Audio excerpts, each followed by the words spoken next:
It can be lonely at the top. We all know what it's like to lead and own a business and wanting to scale, but finding yourself at a glass ceiling. That is where the power of collaboration and connection comes in. Hi, I'm Natasha Milani. I'm an expert at helping businesses and business owners harness the power of collaboration to connect, scale and grow. I am passionate about collaboration. I believe that no one executes alone. We all do better when we do it together. Welcome to this Power of Collaboration podcast. It's wonderful to have you here.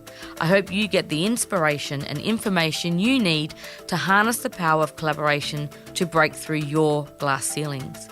Today, we're talking to Sharon Ferrier of Persuasive Presentations. Welcome, Sharon. Hello, thank you for having me. This is very exciting. It's wonderful to have you here. You've got a wonderful energy that you bring with you, Sharon. So I can already feel it in the room on this wet and wintry day outside. Oh, look, I love wet and winter because it means that we can just eat crumpets and hunker down. It's great. Well, that's a good segue, Sharon. Crumpets. Yes. On your website, it says that the thing that gets you out of bed in the morning is what you call the click. And I thought this was awesome.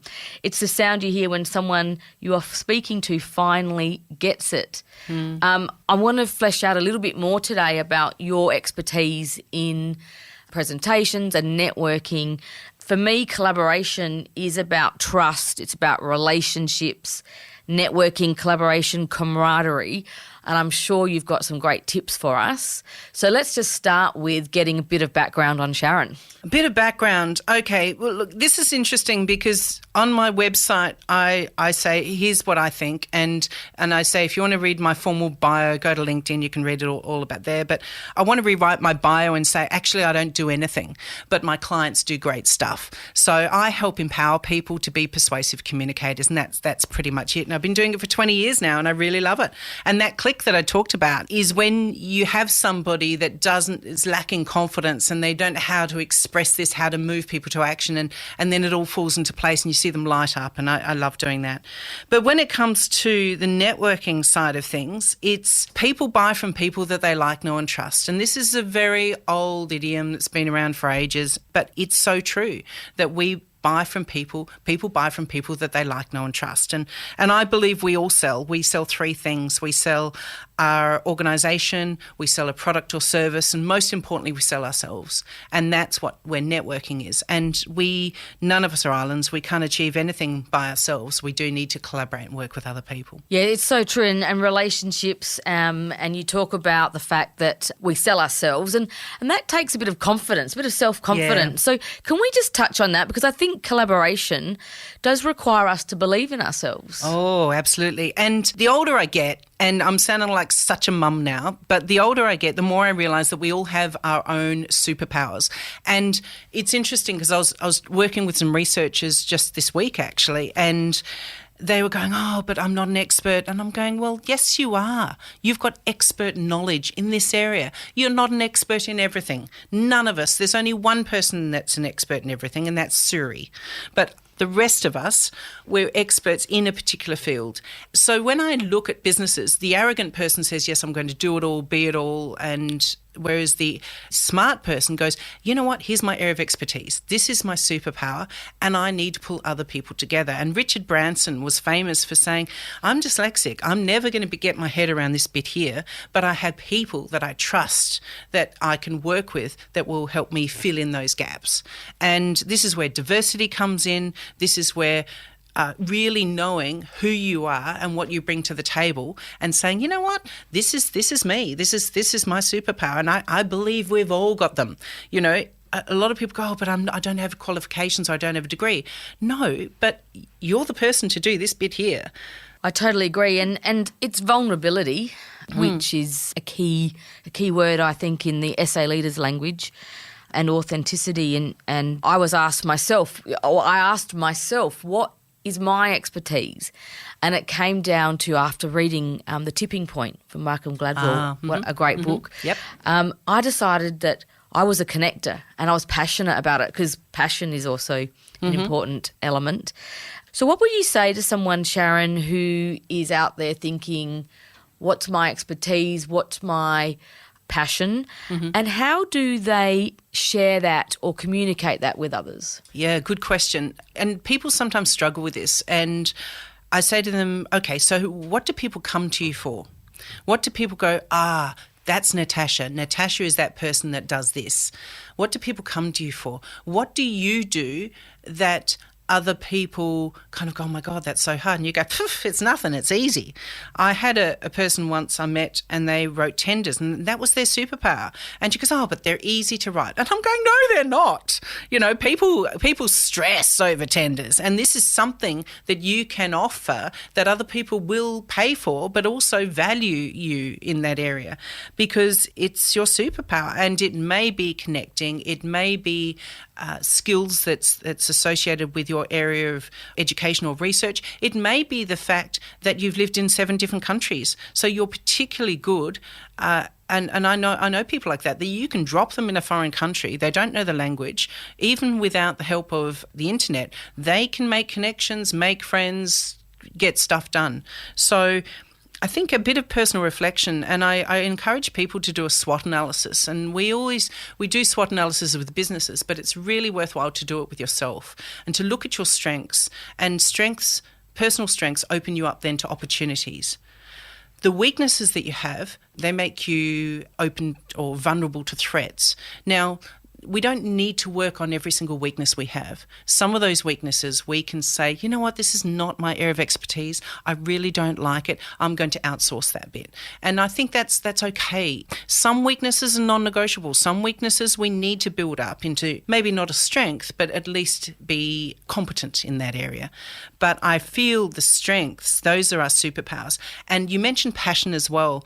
It's really important that we go, okay, here's my strength, but maybe you're not passionate about that. And that's okay. So you go, that is a strength of mine, but I don't choose to do that. It's like Ash Barty, you know, she's a brilliant tennis player and that was her passion and that was her strength. But now it's no longer her passion. She wants to do something else. And she made that very brave decision to go, you know what, I'm going to put this aside for a bit. So looking at yourself, doing a SWOT analysis on yourself, going back to your values, you know, I think those of us that were in corporate in the 90s have been scarred by the term values, and we get a bit scary about the term values. But when you look at your own personal values, they are your compass. They're the things that provide your true north. So if you can align your superpowers and your values and your passion, that's a winning trifecta. So I love the practical tip you've just provided there for those listening, a SWOT analysis. So I think that's a little bit of homework everyone can take away but enjoy that process. I just reflecting on one of my favourite sayings, which you may have heard me say before, but talking about vulnerability. Vulnerability leads to authenticity, and it's authenticity is what leads to greatness. So that's when we put ourselves out there. I want to just go back to this word trust. So trust is built, is it earned, built over time? Can you share your insights? Because I think trust is a huge important element to collaboration. Can you share your thoughts on the word trust? So my thoughts on trust is it takes a while to develop. This is something that can't be rushed and you need to show up frequently. And I think, unfortunately, it's also one of those things that can be damaged very quickly as well. A few years back, I worked with a client that decimated their company's personnel. They said, we're listening to you, we're going to do all these group forums and listen to you. And then they did the exact opposite of what the people wanted. And I didn't work with them through that process, thank goodness, but then they brought me in afterwards and they said, we want to build up trust. And I said, good luck with that, sunshine, because it's not going to happen. And they burnt their people and people will... I talk about a rapport bridge, and I remember thinking quite a lot about what is rapport. And one of the pillars of rapport is trust. And if you imagine a suspension bridge that's been held up by cables, so if you want to build rapport with somebody, each of those cables represents positive contact. So rapport is built on positive contact plus frequency. And you cannot rush that. And it's like rocking up to SA leaders. You can't just go to one meeting, meet somebody and go, hey, I've got rapport with you. Can I borrow your car? That's not going to work. But if you build up that rapport over frequent attendance and chatting to people and being interested in them. So when we look at that rapport bridge, one of the pillars is trust. And trust is built on reliability. Trust is built on, that being open and authentic and generous. I think one of the other pillars of rapport is generosity. So it's such an interesting topic, and I got to say, I'm not an expert on trust, but it's just fascinating to me how we can build it, but then it can also be shattered quite quickly as well. And I feel we've all businesses, we all have clients, we all have customers. Either they may be internal or they may be stakeholders in our business. And that reliability and just doing what you say you're going to do and being honest when things don't turn out as you expect. I had a client years ago, and she was a financial advisor. And during the GFC, her clients lost a lot of money. And I said to her, so how many clients did you lose? And she said none. And the reason why she didn't lose any is because that rapport bridge was so full of struts that, yes, clients were upset when they lost hundreds of thousands of dollars, but they realised it wasn't her fault. And they were happy to stay with her because of that. So that's what trust does, is trust helps support our rapport bridge. I love that, the rapport bridge. So positive contact plus frequency is the pathway over the bridge as we build trust. And I think generosity is critical. And I was listening to another podcast earlier this morning, actually, and I love this little tip I heard from Simon Cowell's father taught him at a very early age, when you wake up in the morning, you leave the house, every person you see, put a sign above their head that says, make this person feel like the most important person in the world. And I just love that, because that's about generosity. That is about building that positive contact you talk about. And I thought it was a really nice practical little tip to make the world a better place, actually. Yeah, and this type of stuff doesn't cost anything. It is an attitude. And I think, too, it comes back to that courage as well. And I've been reading a lot of Brené Brown recently, and, of course, she talks about how courage is very associated with vulnerability, and courage requires vulnerability. And a lot of people go, well, what do you mean by that? And she says, well, think about it. You have to be courageous to ask someone out on a date, and you're actually making yourself vulnerable because you could be rejected. So courage and vulnerability go hand in hand. And sometimes it feels courageous just to smile at somebody and just to say thank you, and just to say, hey, that's a really nice hat you've got on today. Because we feel that, what if somebody says, oh, what'd you say that for? So I think that courage and communication, and we need to stretch ourselves to look up, stretch ourselves to try something new, and then keep tweaking it until it fits us. And I think the fact that awareness is just being aware is almost there to get to the solution. Awareness is the first step, but a very important one. So just having that on the front of your mind every day, or every event you attend, every time you have a conversation with someone, just to have that awareness about being generous and being that positive contact, I think, is important. So thank you for sharing that. SA leaders, it is the collaboration, the connection, the camaraderie, the loyalty, the cultural piece, which I'm so passionate about in the network. That brain pool, as you shared with me earlier when we're having a coffee. And I'm always fascinated. I walk into those networking events and I'm like a pig in mud, have a great time. But I'm often sharing stories with our members who networking can be confronting. So I'd love to just download from you some tips, some practical tips about what top 3 things you might do when you're walking into a room networking and doing it with confidence. So many people struggle with it. And it's the people that you wouldn't think would struggle with it. Years ago, I was coaching a CFO and of a really big organisation here in South Australia, and he had this most amazing career. He wasn't your average accountant that worked into a CFO role. He did this and that and everything, and unbelievably interesting man. And I said, so what are you struggling with? He said, well, I'm very self-conscious going to networking. And I said, okay, tell me why. And he said, and he leant in and he said, why would anyone want to talk to me? And I thought, oh my God, why would anyone not want to talk to you? You are fascinating. And I feel it's once again that vulnerability that we're putting ourselves out there and that we might get rejected. So my top tips for people that struggle with networking, and I know you're out there, I know there's a lot of you. My first tip is get there early. because I know you're procrastinating about this. You're sitting in your car and you're going, I know I should go and I know I'll be fine once I get in there, but this is a bit nerve-wracking. Get there early because it's a lot less freaky when you've got 3 people there than when you've got 300.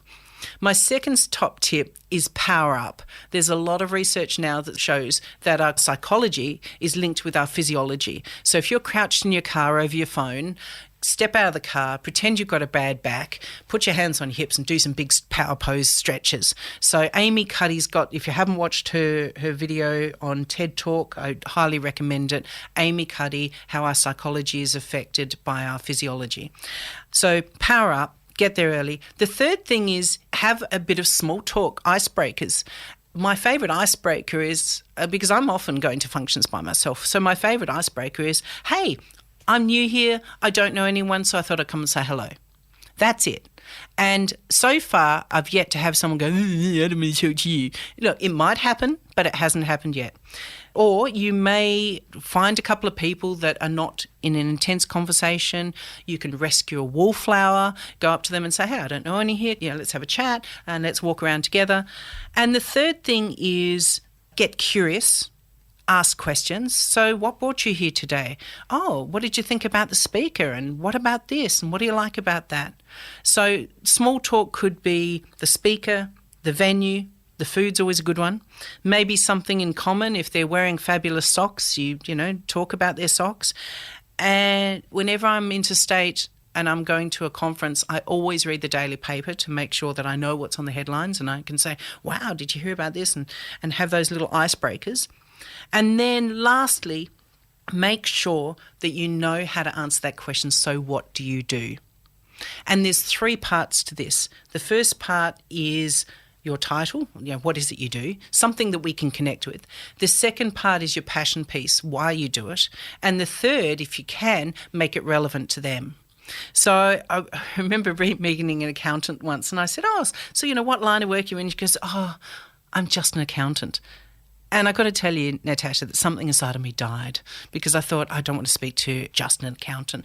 And so I thought I might do a little bit of stealth coaching here. And I said, no, I don't. I think you're more than that. And she said, am I? And I said, yeah, I think you are.